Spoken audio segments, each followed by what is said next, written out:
Okay, there we go. I bolded the important parts, or what I really wanted to get at actually is bolded.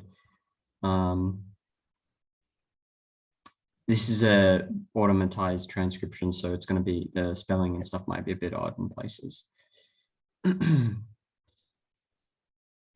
So he says, you can be anti-conceptual and anti-principles. You don't live by principles. But then on the other hand, you can't escape the fact that as a human, you're conceptual. And so even if you're anti-conceptual, you'll be relying on concepts. You can't consistently be anti-conceptual, I think, is the main thing. Right. And so let's see what I bolted here.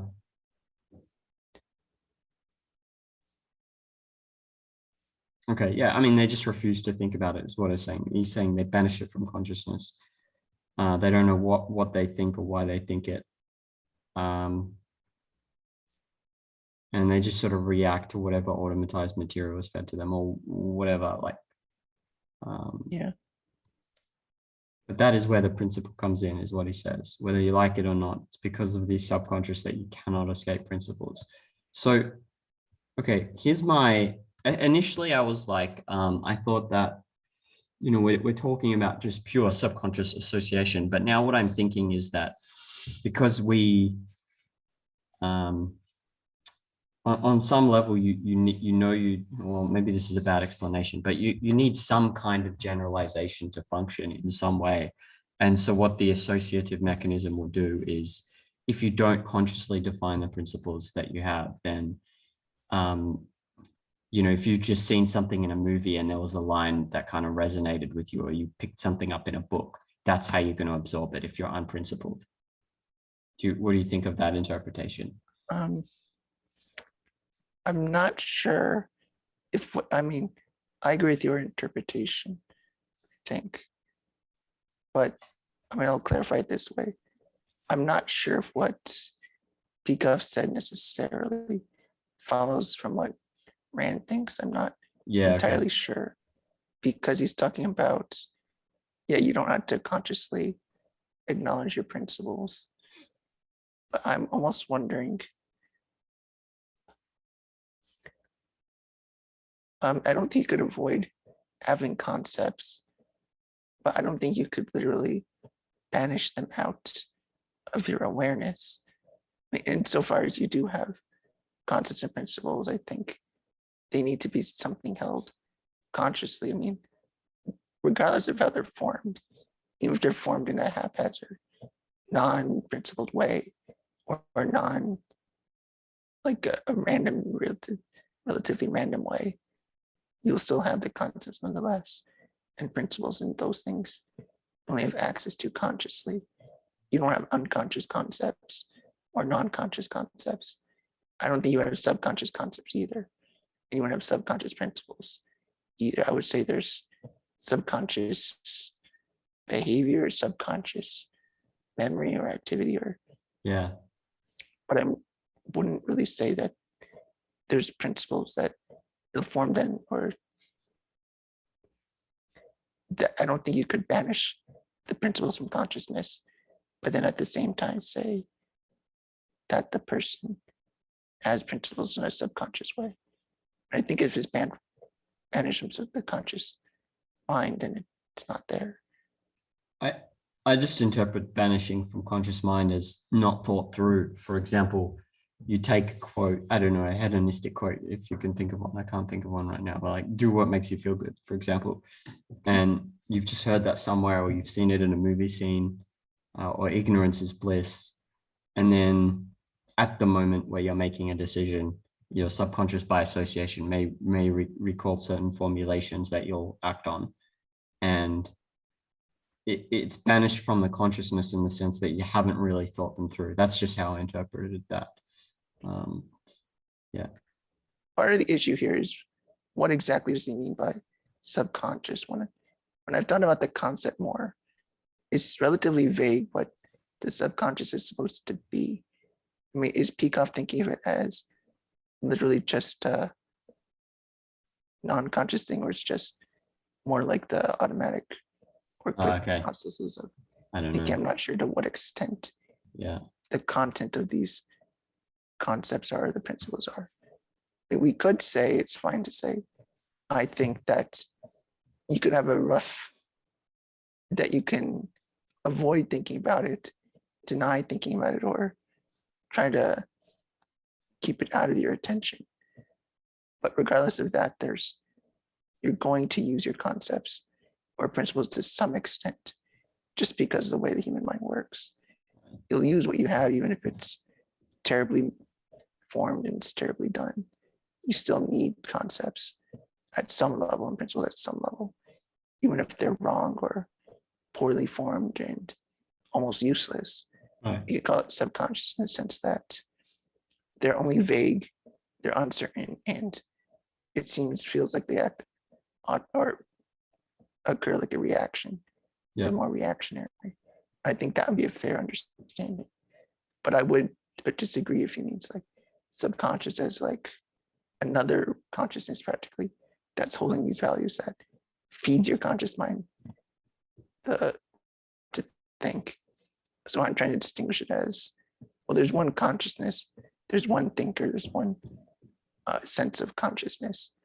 A subconscious should only be thought of as just automatic processes like memory or things like that, Right. rather than something that holds its own concepts or its own principles. Right. But yeah, I agree with that.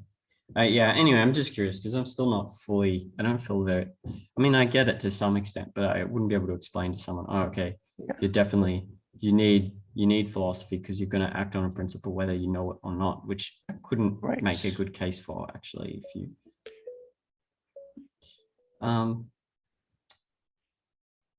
okay, I mean, here's one example he gives. If you don't accept the principle of reason, then you have to accept, I mean, so basically the alternative to rationality would be emotionalism and he's saying that's a principle. And so another thing I'm curious about, and you've actually said this, like evil wins out, let's say. So if you take something like, let's say, emotionalism, so some act that is contradicts, let's say, requirements of rationality, then why does it become more, like, why does it say gradually become more dominant? Why wouldn't it just stay the same? If you act on a certain subconscious principle of something, that's what I don't get, is why everyone says it becomes more and more dominant. It's just is what it is till that point. You don't know if it's going to become more or less dominant. I think the reasoning would go that there's like a certain momentum to it that once you start doing it, becomes part of, you're considering it as a relevant choice, relevant option. It's like reinforcing it. I think that's the logic of that. I think there's a reason to doubt that. Is there a reason that why are you saying it might not? Why it would just stay and not increase? Here he says later as well, and then it's just a matter of time, which is what I've so same point. Well, I'm saying it because you don't know, it's volitional. Like someone makes a choice and then I don't see why it has to be like, well, not has to be. I just don't get the wording because I don't see why, even later he talks about in politics, like controls breed more controls, but I'm just confused. Like, yeah, I just don't get why it has to, like why it's said that it wins out over time, unless even unless he means by default or something. I don't really get it, unless you're saying the person will continue choosing this bad path or will continue being emotionalist and not, for example, introspect about his motives. So he's going to continue doing that into the future, but you don't know. So I'm just confused as to why that. I've seen it elsewhere as well. And what you said about momentum just seems like rewording what's being said here, which is, that it wins out over time, basically. So. I think Picard's reasoning is that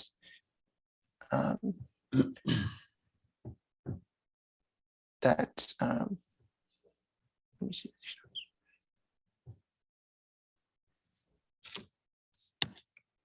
Well, for one, he's saying that you're not accepting one principle, acting on a principle of motion. Instead, why would it increase? Why would you do more of that over time? Yeah, why I'm not more as sure I can opposed come to up- less? Like, you know, it does to me, or why not the same? Is what I'm in my I mean, mind. I'm trying to think if Rand would disagree with him, or if there's some difference, what interpretation he's going Right. off of. Right. I'm thinking that Rand usually like to talk about how, I mean, engaging in something immoral itself usually would, you're giving up on your principles more and more over time. That one act leads to another because I think in a way you've sacrificed your self-interest, I guess. That's my understanding of what she might say. So if you ever choose to do something moral, it can only increase over time unless you change If your you what? principles. Sorry, if you ever something, it can increase over time. Like if you do something evil, Yeah. it can only get more evil unless you change your principle. Why can But it I only think get that's more evil? because I think it would be that I can't really come up with a good Yeah. justification for that reasoning other than and when you do something like doing more of it because it somehow felt rewarding, Well, and that would be pretty common for things to happen. But I'm not sure if there's a good reason to say that one bad action makes you doomed to continue them, other than you might want to rationalize what you did wrong and say, oh, it's not wrong. And if you rationalize it, then that gives you room to then do something else and just wave that away too and keep going. But I'm not sure if really she can make an argument that way. If you're being emotionless, it doesn't matter because everything you do is just unprincipled. It doesn't, things don't get more bad. It's just maybe you get into worse situations because they build up. Like when you tell a lie, one lie leads to another lie because they maintain that facade. You have to lie to more people. right. If you want to maintain it, that's what you're saying about momentum. I Yeah. think that's more the reasoning they're using here. That's true. Yeah. Okay. Yeah, that's true. I've been in that situation where I wasn't fully, well, let's just say I didn't lie. It was I wasn't fully honest, and then suddenly you're caught in. You have to, like, if you want to continue it, you have to you have to keep making stuff up, but it's not. So maybe that's what it's getting at. Yeah. But I don't think it's that your actions got more evil as much as they cascade, is how I think of it. Not that you are progressively being more evil, but that the danger to your life increases more and more, or that the impact cascades to greater and greater things. Yeah, that's unless you interesting. develop a principle to combat it at least. I was, go ahead. no, continue. Like emotionalism would be the worst way to think of all, I think, because there's nothing reasoned about it at all compared to say like pragmatism, because at least there's some kind of way of thinking that might hold you back from, say, doing the most heinous things. Yeah, although to some extent you can't help but like there are actions you take that you don't know your motive, right? But there's no point introspecting. Like I remember posting about this, but you know, like for example, right now I'm putting up my foot against a fireplace and I keep tapping it, and I'm like, well, I don't know what the motive is, but so that would be emotionalist in a sense, but that it's impossible. Like, so you only restrict it to like big important decisions, or you know, like, okay, let me work through and be rational about this, as opposed to little things. So what are your thoughts on not being able to avoid, to some extent, having like,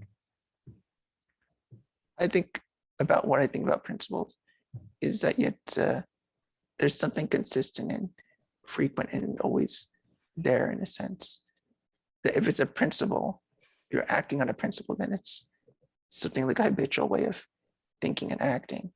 right? And I don't think it's emotionalist in a principled sense, as in, if you act on the principle of emotion, it means you habitually and routinely act on emotion and no basis.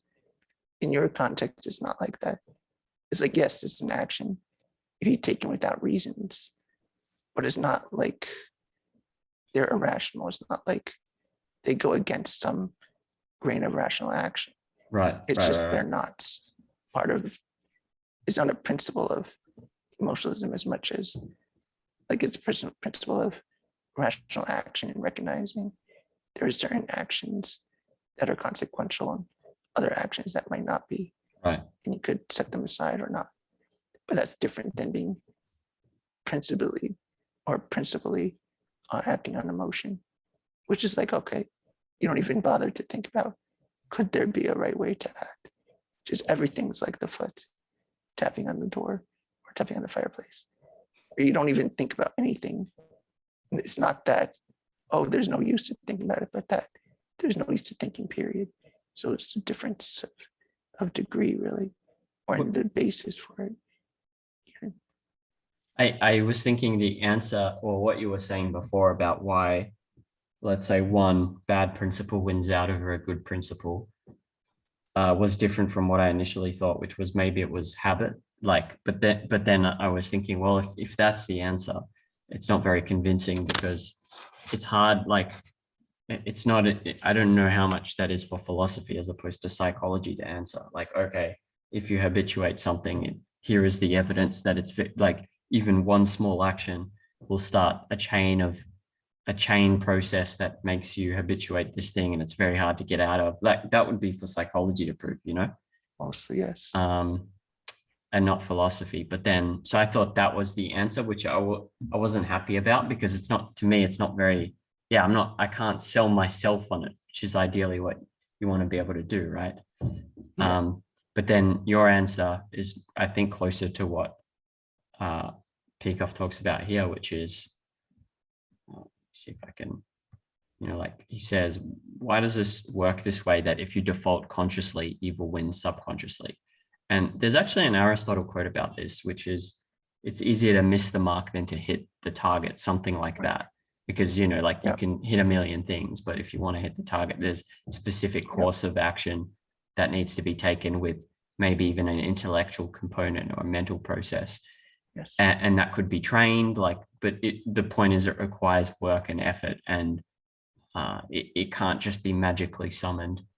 And so maybe that your explanation of maybe that's the explanation that to, like if I choose to act on a certain bad principle, to be specific, let's say dishonesty, and I habituate some level of dishonesty, then until I start going through a process of introspecting and reflecting and thinking about what it means by looking at different scenarios and straining my mind basically to come up with examples, it's unlikely that I will change, in addition to the fact that I habituated some of it, which is, we'll put that aside. But maybe that's what it is that because you can't take the specific good action until you think about it, which is painful and effortful. And if you're on a bad premise, then you've got to get to the point where you think through the whole situation, which is maybe that's what's meant by it, which is sort of what you're getting at, I think.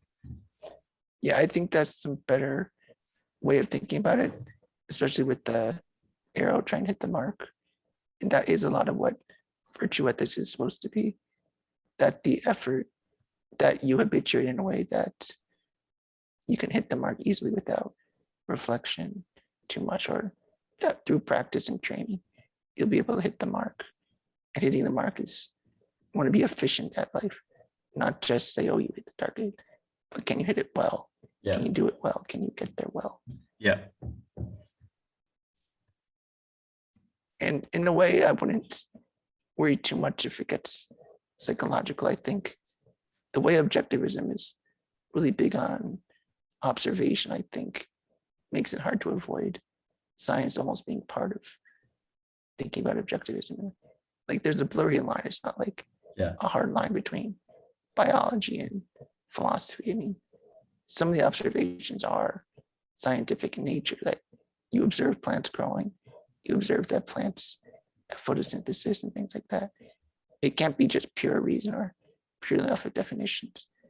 There's a lot of observation, even to the extent that more complex principles seem to touch on psychology a great deal and even rely on some maybe common beliefs about psychology, which, right or wrong, I think they're often usually right. I think objectivism usually uses the right facts and Right. at least takes what is known, and the things that are too uncertain are pretty reliably left out. Like Right. habituation is, I think, a sort of thing that you can only really believe that, I think, if you buy into some psychology. Like, I don't think Aristotle really, or maybe he would know, but that's more recent 20th century understanding. Right. Right. And so I think that the key is then in the case of, I guess I was looking for like, okay, if you do one bad, if you act badly once, like the point in objectivism is that you can't escape the consequences of that, and you shouldn't do it and all this stuff, but it's not very convincing, like, at least from what I've read, unless you could prove like, okay, if you download this course and you do it once, like that you're going to pay for it. Like it's hard to, unless you can prove that, habit will win out. But anyway, it's a different thing. So yeah. Let's see what I asked in this thread. Yeah, I mean, so I guess where I get confused is, but I don't think I'm confused now. So when this is subconscious principles, I'm like you, I don't think there are subconscious principles. I think you can describe an action as you can describe an action as being an application of a certain principle, but it doesn't mean the person is actually like thinking about a principle at all. But it's just you with your current knowledge of philosophy can describe, oh, that's a application of this emotionalist principle, but that person has no idea. I think that makes more sense to say that the person might not know, but you can, based on your understanding of the way, you can recognize their series of actions and even integrate their actions. Like you as the person on the outside could say, oh, that's what that is. That's how they're acting. But the person just has not even in their mind, period. It's just not there. Or it's ignored, or like they see it, but they ignore it. What about, he says, evil takes over by default, let's say. So what would happen if you're in, let's say, an ideal culture with like, let's say, an objective philosophy? Then do you think this is just what's it called? A thinking experiment. Yeah, a hypothetical thinking experiment. What would happen if someone defaulted in a society ruled by, I don't know, a very reason-based philosophy? Like giving up on principles, just say something. Yeah, just saying, yeah, like he just doesn't want to think about it, goes to movies, does what he feels like. What would happen? Well, let's see. I mean, I'm trying to understand, I guess when he's saying like you've got no choice, it either has to be conscious or it's subconscious, and if it's subconscious, it's bad. Then I'm trying to understand, is that because of the way, is he saying, is it a comment on culture, or is it a comment on something else? That's an interesting question. The way I would start thinking about it is, so you get the idealist societies, just say it's perfect for whatever reason. Let's just assume it is. Yes. And this person says one day, like, everything's so easy. I don't need to do anything. I'll just be lazy. I'll be a parasite. It's my decision. I'll do that because everything's provided for me. So I'll just do that. Easy life. So you start doing that. And I guess the next question is, what is their sense of life after that? What do they feel as a person? will they maintain feeling this ease and this comfort? That's one thing you'd ask. But would So if they, if there's, I don't know, what's a movie, an example of a movie that might cause you to, I don't know, let's say there's some movie about a cowboy and he's all about always having a clear purpose and making sure all his actions and thoughts are integrated by that purpose. So this person walks into the movie, watches this, whatever, but he doesn't want to think about stuff like, so, like in that case, would the situation be as Peikoff talks about, or would it be different? That's an example. Like the culture's producing those kind of movies. So let's just take that as one example.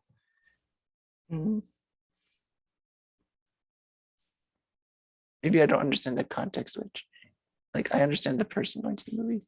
What about the cowboy? Like I'm just trying to get the point across of everything that is if this is an thought experiment, everything that's in the culture is like teaching you certain good principles, let's say. Yeah. And then so let's say you default on that thinking, which is what he talked about before, then would the results still be as bad as he describes? Oh, I see. So if you were in a different, and I just culture, gave a stupid example of like a cowboy where just teaching the principle, what is it, the discipline of purpose. Yeah. Let's see. So I would suspect that the culture makes a difference because I think the more good around you, the less impact evil will have. I guess that's, would it really be worse? It might be the same, honestly. I mean, you might say there's different opportunities to commit evil, but there's not different. What would the causes? What would the effects be? We could say the consequences could be worse in one context. You could think of this as like the objectivist equivalent of the Garden of Eden. Yeah. And so you ask, if someone doesn't think in the Garden of Eden, what happens to them? I think we could say it'd be more personal, that any effect would be more like losing motive, losing purpose, losing your reason for your existence. It's not like you'll get trapped in a Breaking Bad situation, that's for sure. But it's more a question of, will your life turn meaningless? I think that's more the concern. Right. Will you find no purpose? Okay. And that's just as evil as even murdering somebody, even having no purpose whatsoever. Okay. Let's go on to, let's keep that. I keep coming back to that because it's interesting. I think it's motivating to, well, as much as a culture can maybe protect you from your own consequences of your actions, it can never protect you from meaninglessness in life. Only, I think that's part of the answer. Hey, that's a good point. Yeah, I like that. What if I asked you off the cuff, what are the requirements of cognition? What would come to mind? Exploration. Yeah, I think that really captures a lot of things. That what is cognition even? Like looking at the world, being part of it, things like that, understanding it. Okay, let's ask this from an ethical perspective, meaning one where you're making choices, volitional requirements. So I'm going to just rattle off a few and then you can tell me. So purpose, you said exploration. Purpose, I don't know if thinking in essentials, we're going to put that in there just because it came to me. I don't know if that's it. Sure. These were the thinking methods. And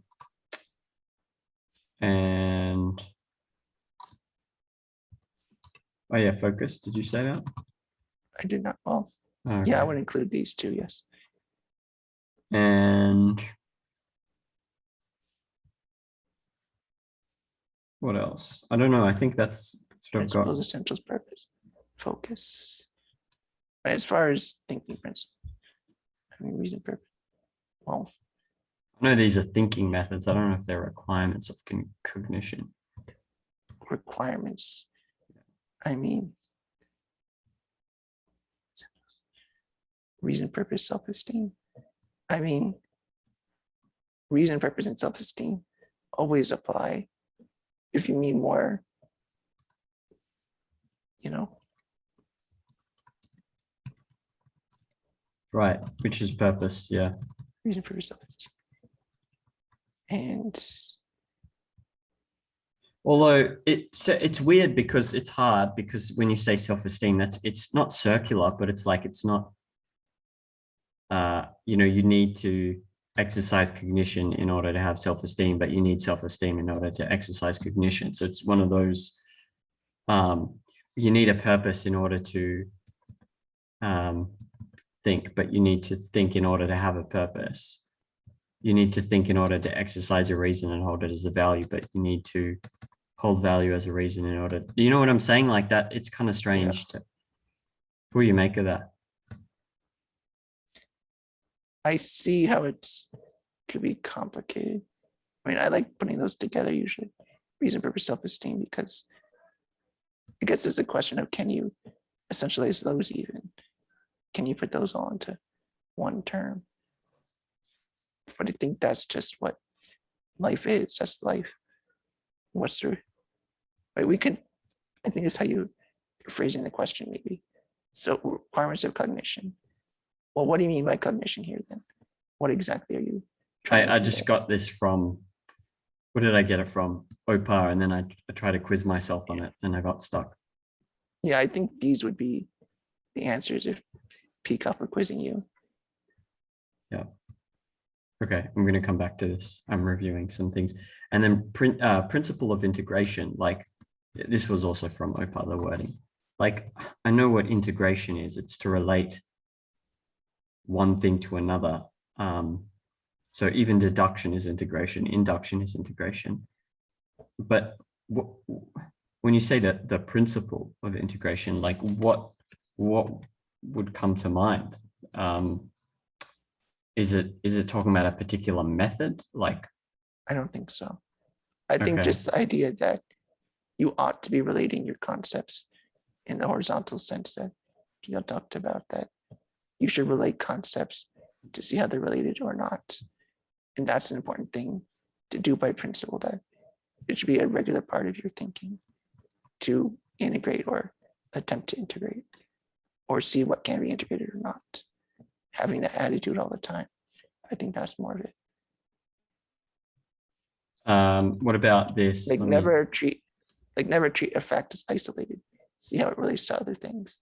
Don't keep things in isolation. What about this? The truth is the whole, and then all knowledge interrelated. These are all principles as well, right? Yes. And so then if I say the principle of integration, then I'm taking these two, maybe this is oversimplifying it, you tell me, I don't know. And then I'm saying, okay, well now if I want to take this knowledge of metaphysics and epistemology, and I want to have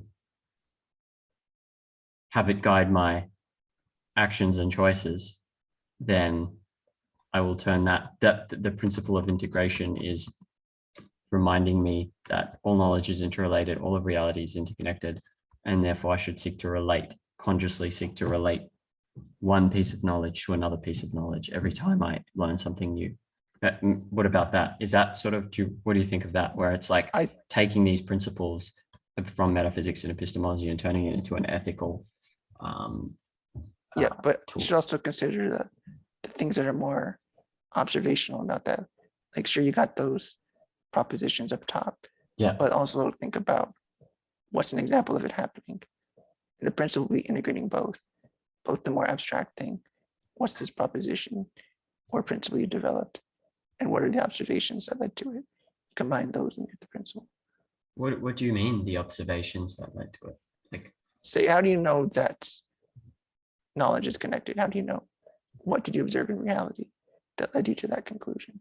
Or some of the evidence that led there? and then, okay, I'm honestly still not that clear on that, like that Well, everything. think about how you're telling me about Da Vinci and Yeah, the connections he made with geometry and things like that. yes. Or maybe say he did something with a corpse, I think, and using that to relate to another idea, or seeing one thing in a fountain, I think you mentioned, and then seeing a related concept, visualizing a related concept. Is that something you told me about once? Yeah, yeah, not that exactly, but those similar to that, yes. Yeah. So that'd be an example of that way of thinking leading to that's your empirical evidence that it's a way to connect facts. Or you can even take Oh, okay. Newton's discovery of gravity. It was Or like integrating various concepts. knots, the mathematics of knots and its Yes. potential for application to DNA So when that's- before it was thought useless. Yeah. So that's an example of interrelated knowledge and a more concrete one. So Right. you Okay, need so both. You can't just Are you have it saying isolated. are you saying when I give those two statements, I should follow it up with an example and then go, therefore, knowing this? Is that what you're saying, as opposed to do this kind of little? Not necessarily a therefore, but yes, having them at the same time. Okay. So you both have the referent and the abstraction, Yeah. the thing in reality as well as the abstraction. That's how you make sure you're referring to something real, and you're also seeing the value of it too concretely, like what it does to actually follow that as a principle. Right. Okay. Yeah. So thinking in examples, basically more of. Yeah, not only is it correct that this is a principle, but it does something for your life. Yeah. That's what you want to have there. Yeah. Okay, let's go on to some parts I was skimming through. Yeah, I think what I find difficult, actually, I realize that some of what he's talking about, because I reread this section on evasion and I'm like, oh, okay, some things that seem like just a sweeping conclusion that includes everything and is, oh, now this person isn't conscious anymore. And I'm like, what is going on here? What does it mean he's not conscious? Clearly he's conscious, but he means it in a different way. And so I have sometimes trouble seeing, like, going back to, acting on a bad principle, winning out, like then he just describes the result as the end point. Like, now this person is dead. And you're like, what do you mean he's dead? He's not dead. And so I picked apart some sections here that maybe we can go through together. So this is about localizing an evasion, and the process of localizing an evasion in practice can only mean avoiding the implications of the evasions, and so on. And apparently that keeps on going. I don't know about you, but whenever I read this, I have a lot of trouble coming up with examples. It's very difficult. I think it goes too far sometimes, making these sweeping statements about the consequences of Right. an immoral action. Like, I think it goes over the top sometimes. Yeah. I think even Rand was that way too. Sometimes, like, I can't really justify it's just an overgeneralization. I think, yeah, they're bad, but I think there's too many variables to say this so sweeping. Yeah, I mean, look at this section. So, so it's basically what I have trouble with. It's like, this is what thinking in essentials is, from what I understand. And then but it doesn't seem to match up with observations I'm able to make. So, for example, if you decide you want to localize an evasion, that means you've discarded the principle of integration, at least in that instance. But then he goes on to say, because, it seems deductive to me, but I know it's not. As just, okay, you've discarded the principle of integration. Evasion is a form of non-integration. Therefore, this is what it seems like to me. Therefore, man cannot tell truth from falsehood. Everything is capricious. Therefore, no conclusion he has qualifies as knowledge, which is it just seems bizarre. Like, I can't. Well, your thoughts on that? Is this an example? yeah, I think it's an example of him being overly broad, and Right. there's no good reason to say that, yes, somebody could do that, or it leads in that direction. It doesn't mean that person is literally walking there and about to fall to the dogs and be eaten alive. It's not. Oh, It's okay. But much further away, but if you're saying it leads there, that's the other thing yeah, that I'm not even I'm not I'm sure not even clear on. what he That would be means. different. Like, I don't know if he means they're exactly morally equal to the person that is decided to completely reject all notion of truth, the reality, and everything altogether. Or is he really, like, is he saying there's no difference, or he's just saying one leads to the other, but they're not the same? I'm not sure what he means. Right. I almost think he means they are equivalent.